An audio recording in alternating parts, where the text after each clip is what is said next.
Hello, I like to show you how to do financial planning with Plan with Flow. So this is a no-code tool that connects to ChatGPT and is able to build a very easy interface in order to interact with the financial model. Financial planning is an important thing to do. Now, most people go read the documents or blogs or books about it, and there's lots of information out there. Now, it's a bit difficult to know Excel. So for that reason, we build the Plan with Flow, which is a no-code interface. And on top of that, we added ChatGPT on top. So you can actually use that to inquire and talk and get the information and knowledge that exists in ChatGPT, but also use ability of financial model, mathematical financial models, and a data-driven approach.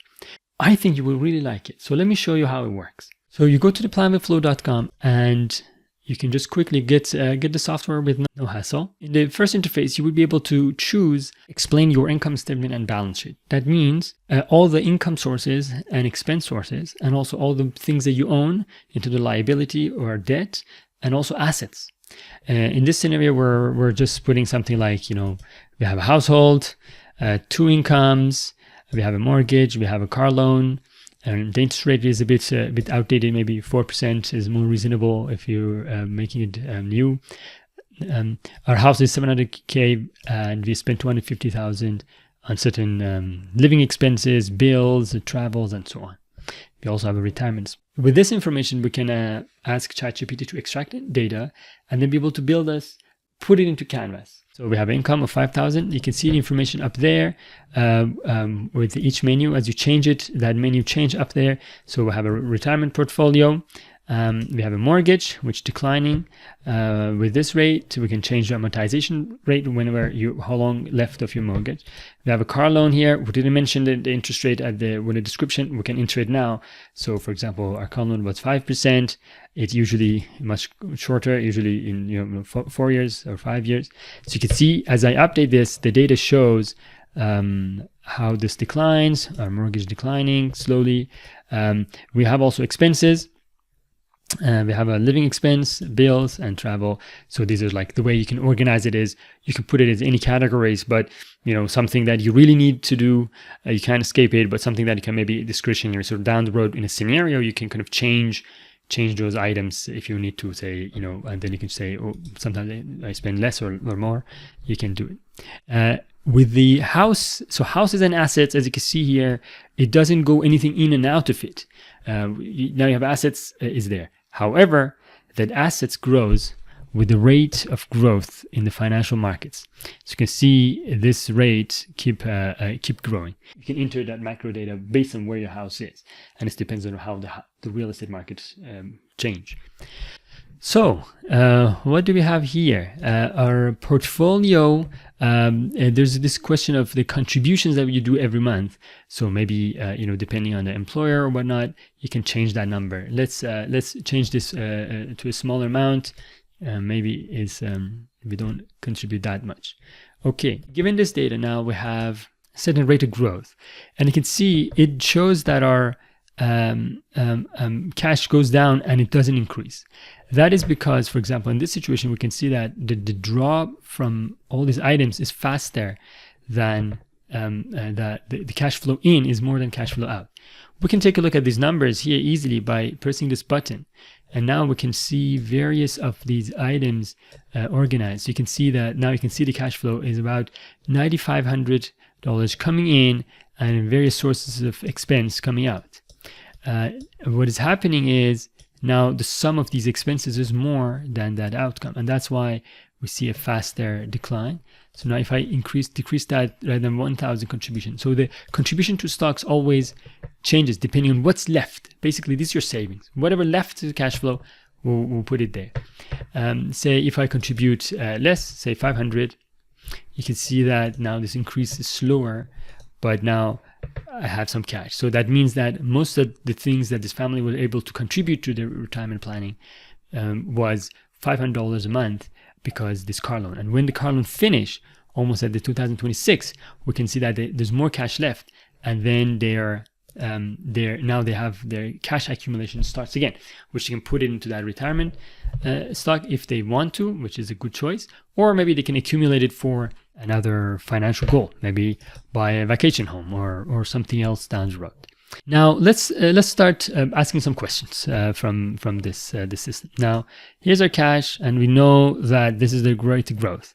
Let's ask what will happen in 5 years. So I can easily come here and ask, say, how much money I have in 5 years. This may be not correct phrase. Maybe let's just call how much cash, because it's a bit confusing. This is where things becomes interesting, because if you would have asked this from ChatGPT, it would have not known, because it doesn't know the information, and it wouldn't, even if you would have given him that text, it would have not been able to say it, because it needs to run a model. And the model is rather complicated because it has all the components of the macroeconomy, inflation, asset price changes into the systems built in.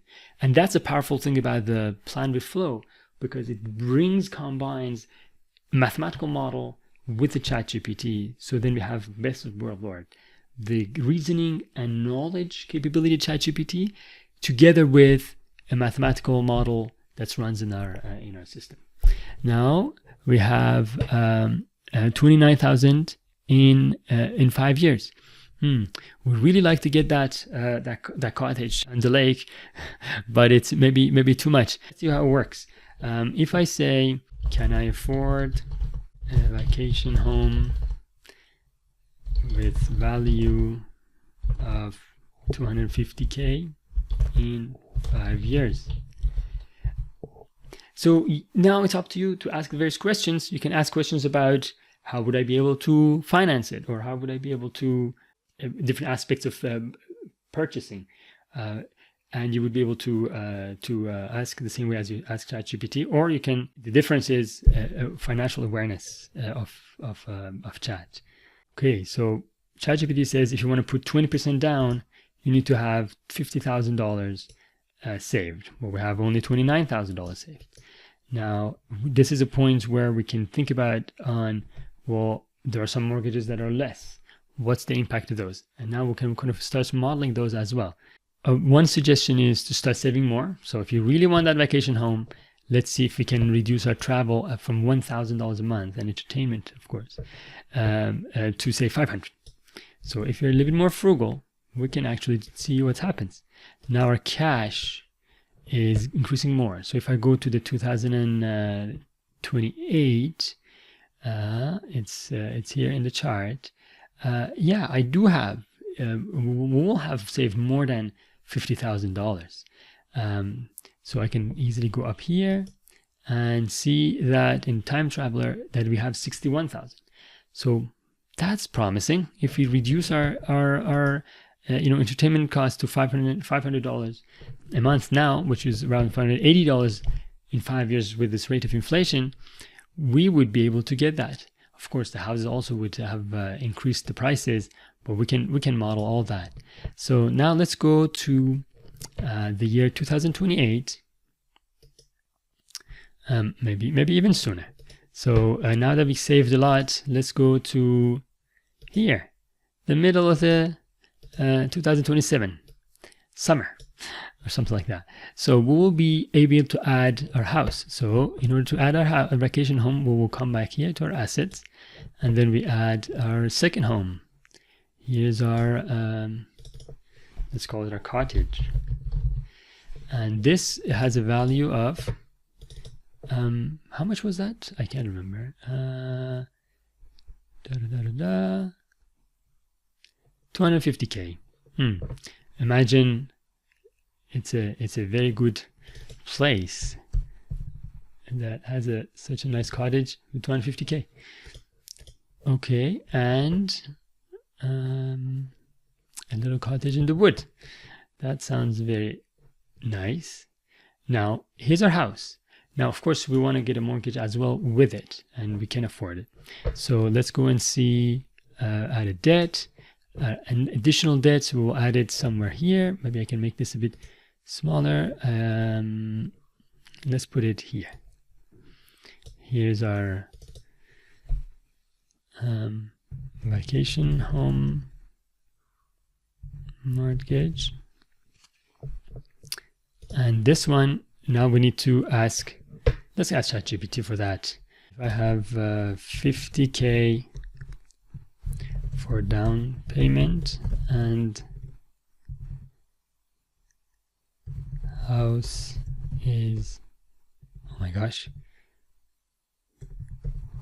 is 250K, how much mortgage I need? So of course the difference is the closing costs and additional costs that goes into the home. Fundamentally, if there was zero, it would be that 50K down payment, 250K for the house mortgage, it would be $200. 200,000 is the mortgage amount, but it depends on certain closing costs as well, which then ChatGPT warns you about, and you can ask further questions if you don't know how to close a mortgage or what attributes goes into that. Let's decide that maybe we have 5% of that as our closing costs. So we kind of say with 50K we will get a mortgage of 205.